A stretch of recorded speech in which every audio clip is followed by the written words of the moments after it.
Münasibətlərinizdə güvənlik ehtiyacınız arta bilər, duygusal bağlarınız sorğulana bilər və xəbərçi yuxular görə bilərsiniz. 28 may axşam saat 21:32-dən etibarən göy üzündə Ay Xərçəng bürcündə hərəkət etməyə başlayacaq və ayın Xərçəng bürcündə hərəkəti 31 may gecə saat 00:16-ya qədər davam edəcək.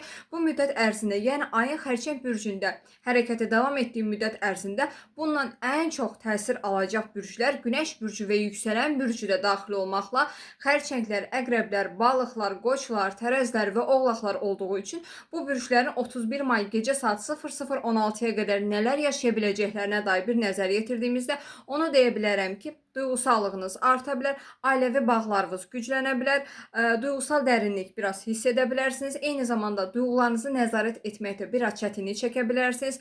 Həm sevgi münasibətlərinizdə, həm də ikili münasibətlərinizdə duygusal tarazsızlıq və duygusal balanssızlıq yaşaya bilərsiniz. Sevgi münasibətinizdə biraz dəngəsizlik yaşanıla bilər. Diqqətli olmağa çalışın. Məsuliyyətləriniz və duyğularınız arasında biraz problemlər və çatışmalar yaşanıla bilər. Geri çəkilmə istəyiniz və meyliniz də arta bilər və bununla birlikdə də evdə daha çox zaman keçirmək istəyə bilərsiniz. Duyğularınızla üzləşə bilərsiniz və ən əsası da 31 may gecə saat 00:16-ya qədər meditasiya və yoga üçün uyğun zamanlardır. Dəyərləndirə bilərsiniz.